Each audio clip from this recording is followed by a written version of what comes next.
Bubble boy.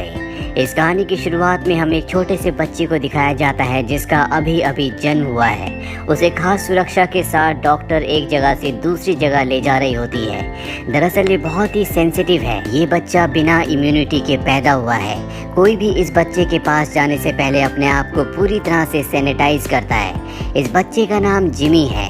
Jimmy की mom Jimmy के लिए बहुत ज़्यादा कॉन्शियस होती है, इसीलिए वो किसी को भी अपने घर में नहीं आने देती, क्योंकि अगर किसी भी तरह से जर्म्स उसके पास चले गए तो उसकी तबीयत खराब हो जाएगी। उसे बड़ी से बड़ी बीमारी भी हो सकती है। 4 सालों तक जिमी हॉस्पिटल में ही रहता है और उसे एक बबल के अंदर रखा जाता है। 4 सालों के बाद जब उसे घर लाया जाता है तो उसके बेड के ऊपर भी एक बहुत बड़ा बबल होता है ताकि कोई भी जर्म्स, कोई भी वायरस उस तक ना पहुंच पाए। और उसी में 2 हाथ लगे होते हैं जो कि ग्लव्स की तरह होते हैं। जिमी के माँ बाप उन हाथों के अंदर, उन ग्लव्स के अंदर अपने हाथ डालकर अपने बेटे को छू सकते हैं। इनके पास एक मशीन भी होती है जिससे किसी भी चीज़ को पूरी तरह से जर्म्स फ्री किया जाता है, यानी कि सैनिटाइज किया जाता है। जिमी की जिंदगी जैसे एक बबल के अंदर कैद होकर रह गई हो। उसे बाहर की दुनिया के बारे में कुछ नहीं पता, क्योंकि वो अपनी पूरी जिंदगी में कभी भी बाहर नहीं गया। उसकी मॉम उससे बहुत प्यार करती है, लेकिन वो एक नेशनलिस्ट है, इसीलिए जो उसकी विचारधारा होती है उसी चीज़ के बारे में वो अपने बेटे जिमी को बताती है। जिमी के बारे में आस पड़ोस के हर एक बच्चे को पता होता है, लेकिन उसके साथ कोई भी सिंपैथी नहीं करता, बल्कि उसका मजाक उड़ाया जाता है। खिड़की से बाहर जब जिमी देखता है तो वहाँ पर 3 बच्चे होते हैं जिन्होंने अपने आप को प्लास्टिक के अंदर कवर किया होता है। दरअसल वो जिमी का मजाक उड़ा रहे होते हैं। जिमी की जिंदगी 4 दीवारों के अंदर कैद होकर रह गई है। इसी तरह से वक्त बीतता है और अब जिमी 16 साल का हो चुका है। और एक दिन जब वो खिड़की से बाहर देखता है तो वहाँ पर एक लड़की आई होती है जो इनके नेबर में रहने के लिए आई है। इस लड़की का नाम जोई होता है। जिमी उसे देखकर अट्रैक्ट हो जाता है, लेकिन उसे प्यार के बारे में कुछ नहीं पता। उसने अपनी ज़िंदगी में अपनी मॉम के अलावा कभी किसी फीमेल से बात नहीं की, लेकिन जोई के प्रति वो बहुत ज़्यादा अट्रैक्टेड होता है। और जब जिमी की मॉम को ये बात पता चलती है तो वो जिमी को समझाती है कि इस दुनिया में प्यार, अट्रैक्शन कुछ नहीं होता, ये सब बेकार की बातें हैं। पर जिमी जब भी उस लड़की को देखता था तो उसे अच्छा लगता था। इसी तरह से कुछ और साल बीत जाते हैं और जिमी हर रोज़ उस लड़की को अपनी खिड़की से देखता है। क्लोई को भी पता होता है कि जिमी उसे खिड़की से देखता है, वो उसे पसंद करता है। पर जब भी वो जिमी की तरफ देखती है तो जिमी अपनी नज़रें घुमा लेता है। क्लोई को भी पता है कि जिमी उसे पसंद करता है, लेकिन वो उससे कभी बात नहीं कर सकती क्योंकि वो कभी घर से बाहर नहीं आता। और अब क्लोई के जो दोस्त होते हैं वो जिमी का मजाक उड़ाते हैं। वो कहते हैं कि वो एक बबल बॉय है, वो हमेशा एक बलून के, एक बबल के अंदर कैद रहता है। क्लोई को अपने दोस्तों की ये बात बिल्कुल अच्छी नहीं लगती, क्योंकि वो जिमी के बारे में कुछ भी गलत नहीं सुनना चाहती, इसीलिए वो वहाँ से चली जाती है। और अब वो तय करती है कि वो जिमी के घर जाएगी। जब वो जिमी के घर जाती है तो उसे अंदर इन्वाइट किया जाता है। वो देखती है कि स्टेयर्स में बहुत बड़े बड़े पाइप लगे हुए हैं जिसके अंदर से एयर फ्लो हो रही है। और जब वो ऊपर कमरे में जाती है तो वहाँ पर जिमी होता है। जिमी उसे देखकर बहुत हैरान होता है। उसने अपनी पूरी ज़िंदगी में इतनी पास से कभी किसी लड़की को नहीं देखा। और अब वो जिमी से कहती है कि मुझे तुम्हारा गिटार बहुत पसंद है, जिसके बाद जिमी उसे अपना गिटार देता है और उसके बबल के बाहर जो हैंड शेप ग्लव्स होते हैं उनमें अपना हाथ डालकर वो उसे गिटार बजाना सिखाता है। इसके बाद क्लोई हर रोज़ यहाँ पर आना शुरू कर देती है।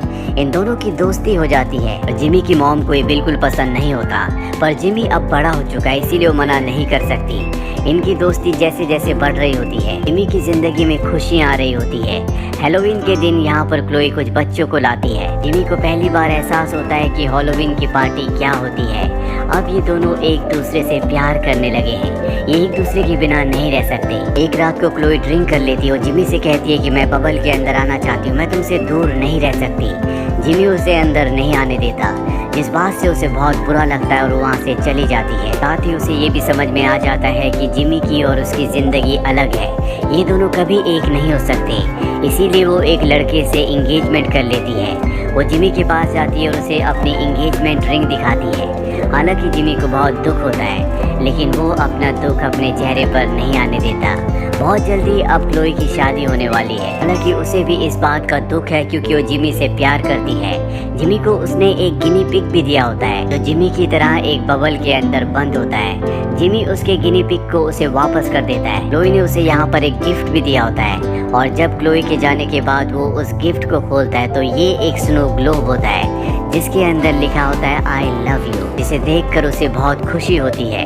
दरअसल वो ये तो जानता था कि क्लोई उसे पसंद करती है, लेकिन क्लोई ने पहली बार उसे आई लव यू कहा है और अब वो तय करता है कि वो किसी भी कीमत पर इस बबल से बाहर निकलेगा और नायग्रा फॉल्स जहाँ पर उसकी शादी होने वाली है उसकी शादी रोक कर वो अपने प्यार को हासिल करेगा। इसके बाद वो अपने लिए एक ऐसा बबल बनाता है जिसे लेकर वो कहीं भी जा सकता है और वो अब नायग्रा फॉल्स जाना चाहता है। वो बस की टिकट लेने के लिए टिकट काउंटर पर जाता है, लेकिन वो पैसे घर ही भूल गया होता है और अब वो जब सड़क पर आता है तभी उसे एक बस हिट कर देती है, पर अपने बबल की वजह से वो बच जाता है। बस से कुछ लोग नीचे उतरते हैं और वो जिमी को कहते हैं कि हम तुम्हें लिफ्ट दे सकते हैं। यहाँ पर जिमी को पता चलता है कि ये सब के सब कुछ धार्मिक लोग हैं जो किसी धार्मिक स्थल पर जा रहे हैं, लेकिन जिमी को धर्म के बारे में, ईश्वर के बारे में कुछ नहीं पता होता क्योंकि उसकी मॉम ने उसे इस बारे में कभी कुछ नहीं बताया। इसीलिए वो उन लोगों से अजीब अजीब से सवाल पूछता है जिससे उनकी धार्मिक आस्था को ठेस पहुंचती है और वो जिमी को बस से नीचे फेंक देते हैं। इसके बाद यहाँ पर एक आदमी आता है जो बाइक पर होता है, इसका नाम स्लिम है। जिमी उसे अपनी जिंदगी के बारे में, अपने प्यार के बारे में बताता है जिससे वो बहुत ज्यादा इमोशनल हो जाता है और वो भी जिमी को अपनी एक्स गर्लफ्रेंड के बारे में बताता है और अब वो जिमी को अपने साथ अपनी बाइक में बिठाकर उसके आगे के सफर पर ले चलता है। वहीं हमें उस धार्मिक ग्रुप को दिखाया जाता है जो अब उस जगह पहुंच चुके हैं जहां पर उनके धार्मिक गुरु हैं। वो उन सबको पत्थर के ऊपर एक चित्र दिखाते हैं जिसके चारों तरफ उसी तरह का एक सर्कल होता है जिस तरह का जिमी के चारों तरफ उसका सुरक्षा बलून था और वो बताते हैं कि ये कोई आम इंसान नहीं है बल्कि ईश्वर ने इसे हमारी दुनिया में भेजा है, इसे इंसानों की मदद की जरूरत है। वहीं जिमी को दिखाया जाता है जो अपने दोस्त स्लिम के साथ अब वेगस पहुंच चुका है जहां पर एक कैसीनो में जाते हैं और ये वहां पर बहुत एंजॉय करते हैं। जिमी को ये सब बहुत अच्छा लगता है क्योंकि उसने कभी भी लाइफ को इस तरह से एंजॉय नहीं किया, पर उसे अब यहाँ से जाना होगा क्योंकि 2 दिन बाद क्लोई की शादी है। इसीलिए एक स्कूटर लेकर वो यहाँ से निकल जाता है तो तभी रास्ते में उसके माता पिता जो उसे ढूंढ रहे होते हैं वो उसे देख लेते हैं। जिमी उनकी गाड़ी से टकरा जाता है और बलून के अंदर यानी कि उस सुरक्षा कवच के अंदर होने की वजह से वो उछलता हुआ एक ट्रेन के अंदर चला जाता है जहाँ पर बहुत ही अजीब लोग होते हैं और वो बताते हैं कि हमारा जो मास्टर, हमारा जो बॉस है उसने हमें यहाँ पर पकड़ा हुआ है, वो हमें अपने शो में काम करवाता है। और अब जिमी को उसके पास ले जाया जाता है जो कि एक छोटे कद का इंसान होता है। जिमी गलती से उसे नीचे गिरा देता है और यहाँ पर उसने जितने भी लोगों को कैद किया होता है सबको आज़ाद करवा देता है। इसके बाद जिमी नायग्रा फॉल्स के लिए निकल पड़ता है जहाँ पर क्लोई की शादी होने वाली है, लेकिन वो वहाँ कैसे पहुँचेगा उसे कुछ नहीं पता। वो एक रेस्टोरेंट के अंदर जाता है जहाँ पर एक इंडियन आदमी बैठा होता है और उसके पहनाव की वजह से सब उसे परेशान कर रहे होते हैं। जिमी भी वहाँ पर जाता है और वो बताता है कि मैं इस बबल के अंदर इसलिए हूँ क्योंकि मेरे अंदर इम्यूनिटी नहीं है। ये सुनकर सबके सब डर जाते हैं, सबको लगता है कि ये बीमार है और बबल के अंदर कोई ना कोई वायरस है। अगर बबल फट गया तो ये सब के सब वायरस से इन्फेक्टेड हो जाएंगे। चारों तरफ भगदड़ मच जाती है जिस वजह से यहाँ पर आग भी लग जाती है। जिमी अंदर फंस जाता है लेकिन तभी वो इंडियन आदमी उसे बचाकर बाहर ले आता है। इसका नाम पुष्पॉप होता है और इसके पास एक ट्रक भी होता है। ये उस ट्रक में जिमी को बैठाकर नायग्रा फॉल्स के लिए निकल पड़ता है, लेकिन एक बार फिर से जिमी की किस्मत उसका साथ नहीं देती। पुष्पक का जो ट्रक होता है वो एक गाय से टकरा जाता है जिससे उसकी मृत्यु हो जाती है। इससे पुष्पक को बहुत दुख होता है क्योंकि गाय उसके लिए पूजनीय है, पर जब ये बात वो पुष्पक को बताता है तो उसे उसकी बातें समझ नहीं आती, वो उसकी बातों पर यकीन नहीं करता। इस बात से पुष्पक को गुस्सा आता है और वो उसे इस जगह से जाने के लिए कहता है। अब जिमी को किसी भी तरह से नायग्रा फॉल्स पहुंचना है। वो पैदल चलते हुए एक टाउन तक पहुंच जाता है। वहीं दूसरी तरफ हमें स्लिम को दिखाया जाता है जो अपने बहुत सारे बाइकर्स के साथ पुष्पक तक पहुंच जाता है। उसे पता चलता है कि यहाँ से जिमी अकेला ही पैदल निकल गया है। ये सब के सब पुष्पक का ट्रक लेकर यहाँ से निकल जाते हैं। वहीं जिमी को दिखाया जाता है जो टाउन में एक क्लब के अंदर जाता है जहाँ पर 2 लड़कियाँ आपस में रेसलिंग करने की तैयारी कर रही होती हैं। और जब वो जिमी को बबल के अंदर देखते हैं तो वो उसके बबल को तोड़ने की कोशिश करते हैं। जिमी किसी तरह से यहाँ से निकल जाता है, पर इससे पहले कि वो इस टाउन को को छोड़ता, यहाँ पर वही धार्मिक ग्रुप आ जाता है जिनके गुरु ने इन सब को बताया था कि वो आदमी जिसके चारों तरफ सर्कल है वो ईश्वर का बंदा है और इंसानों को उसकी मदद करनी है। अब वो जिमी को अपने साथ ले जा रहे होते हैं और तभी स्लिम भी अपने साथियों के साथ यहाँ पर पहुँच जाता है। इन सब के बीच में लड़ाई झगड़ा होना शुरू हो जाता है और इस मौके का फायदा उठाकर जिमी इस झगड़े से बाहर निकल जाता है। यहाँ उसे एक बूढ़े आदमी मिलते हैं जिनके पास गाड़ी है, वो उनसे लिफ्ट मांगता है। अब रात को जिमी सो जाता है और जब सुबह उसकी आंखें खुलती है तो वो देखता है कि वो बूढ़े आदमी अब इस दुनिया में नहीं रहे और तभी उसकी गाड़ी टकरा जाती है, जिसके बाद वो स्टोर में जाकर गिरता है जहाँ पर उसे फोन दिखता है। यहाँ से वो क्लोई को फोन करता है लेकिन फोन उसका फियांसे उठाता है। उसे पता चल जाता है कि जिमी यहाँ पर उसकी फियांसे के लिए यानी कि क्लोई के लिए आ रहा है। वो उसे बहुत उल्टा सीधा कहता है, साथ ही ये भी कहता है कि क्लोई को तुम मुझसे नहीं छीन सकते, 1 घंटे में हमारी शादी होने वाली है। और अब जिमी पूरी तरह से हताश हो जाता है। वो अपने मॉम डैड को कॉल करता है। उसके मॉम डैड उसे यहाँ पर लेने आ जाते हैं। जिमी बहुत ज़्यादा उदास होता है। उसके माँ बाप उसे अपनी गाड़ी में बिठाते हैं और जब उसकी मॉम कुछ देर के लिए बाहर जाती है तो उसके डैड उसे बताते हैं कि जब तक तुम्हारा काम पूरा ना हो जाए तुम्हें हार नहीं माननी चाहिए। अपने पिता की बातों से बहुत ज़्यादा मोटिवेटेड हो जाता है और एक बार फिर से वो क्लोई से मिलने के लिए यहाँ से निकल पड़ता है। पर अब जिमी के पीछे उसकी मॉम, साथ ही स्लिम का ग्रुप और वो धार्मिक ग्रुप भी होता है जो सब के सब जिमी तक पहुँचना चाहते हैं। जिमी को पकड़ने के चक्कर में जिमी की जो मॉम होती है वो स्लिम के ट्रक के सामने आ जाती है।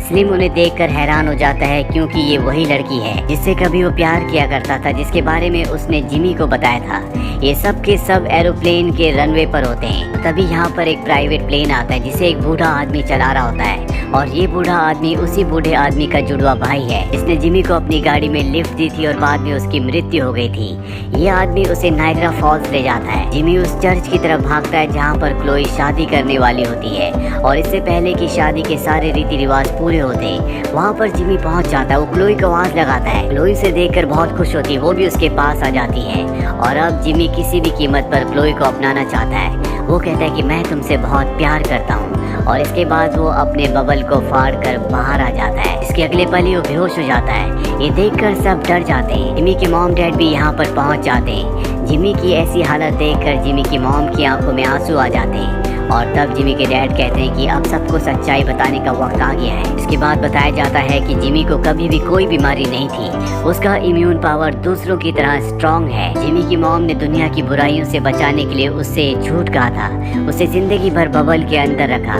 हालांकि वो अपने बेटे से बहुत प्यार भी करती है और अब जिमी भी होश में आ जाता है, जिसके बाद वो अपनी मॉम को माफ कर देता है। कुछ दिनों के बाद जिमी की और क्लोई की शादी हो जाती है और इनकी शादी में वो हर कोई इंसान आता है जो जिमी को उसके सफर पर मिला था। साथ ही स्लिम जो किसी जमाने में जिमी की मॉम से प्यार किया करता था, अब वो जिमी की मॉम के साथ जिमी के डैड का भी दोस्त बन चुका है। इसी के साथ ये कहानी यहीं पर खत्म हो जाती है। ये फिल्म ईयर 2001 में रिलीज हुई थी। IMDb पर इसकी रेटिंग है 5.6। उम्मीद करते हैं कि ये कहानी आपको पसंद आई होगी।